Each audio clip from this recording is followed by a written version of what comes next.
coming back to school with me. We could have done it all so easily. Hi, my name is Craig Thompson-Wood. I'm the board game teacher. Thanks for coming to my games room. Today we're taking a look at Nab It by Hasbro.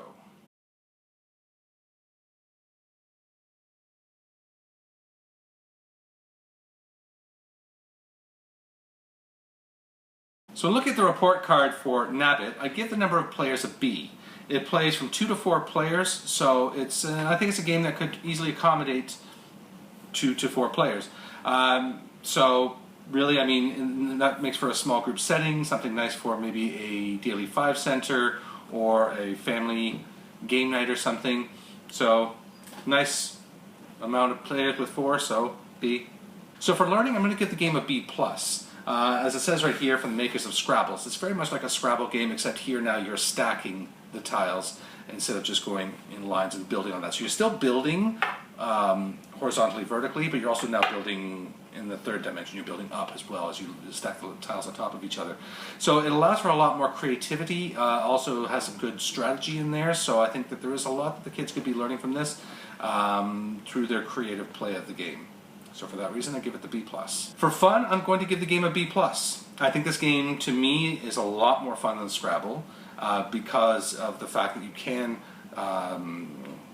stack tiles on top of each other, so you're never going to be blocked out of a word. Oh, you took my spot. And it's all like thick jigsaw puzzle pieces, so they're going to be manipulative, that you can twist and turn them around so you don't have to look at the board upside down or any way, because you can always spin the crossword thing to you at your turn.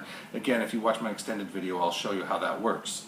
Another thing I really like about it is in the scoring. Unlike Scrabble, you don't score the points as you go. The scoring is only done at the end of the game, and it's all the score is like for people who have the highest tiles. But so it doesn't have this sort of runaway leader problem. Like I know in Scrabble, like if somebody started getting like way too many points and the other person's way lower, then it's really demoralizing and disheartening to want to continue and finish the game when you know there's absolutely no chance for you. You're just kind of playing to finish off the game, and it's this way. Everybody's in it till the end, and to me that makes for a more fun game. Plus the fact, like I said, you can't get blocked out. You can always put tiles on top of you, and there's always options you can do in your turn to score points. So for that reason, I give it the B+. For time, I'm going to give the game an A-. The game will set up really quickly, and it'll strike very quickly. So you'll be able to clean it up, put it back away again, no time at all. Just the only thing would be, would you be able to finish this game within a 40-minute period? And that's assuming you have 40-minute periods like my school. It's going to be a little bit tricky. I mean, but again, this is one of those kinds of games where you don't have to finish the game completely in order to enjoy it. The kids could play it up to a certain time. You could give them a 5-minute or 10-minute or whatever minute warning, and then at that time they start cleaning up, and they can then score quickly before they start the cleanup. So they could play knowing that they have a certain time limit. You make sure everybody gets the same number of turns, of course, but they could just score it without having played all the tiles at that time. In which case, there's a bonus point for the person who places the last tile. If they end the game early, then all it means that nobody gets that bonus. So, yeah. So, like I was saying, this is how the game is played with these bags. So every player has their own bag with their own letters. So they just take their bag, start playing. When it's time to clean up, the colors go back in their bag, and you're done. Easy. So A-. For cost, I'm going to give the game a B ? Because I haven't found this game in any stores. Like I found this one again, I'm a regular thrift store shopper, and I found this one in the thrift store.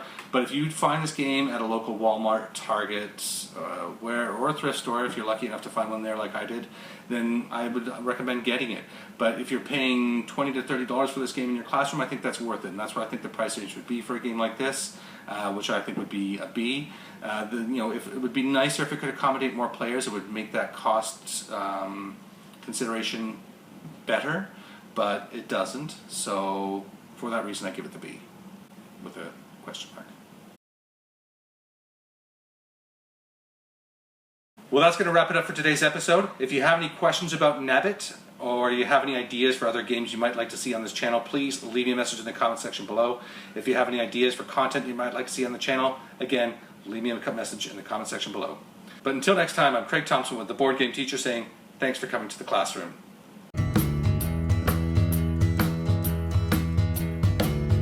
Are you coming back to school with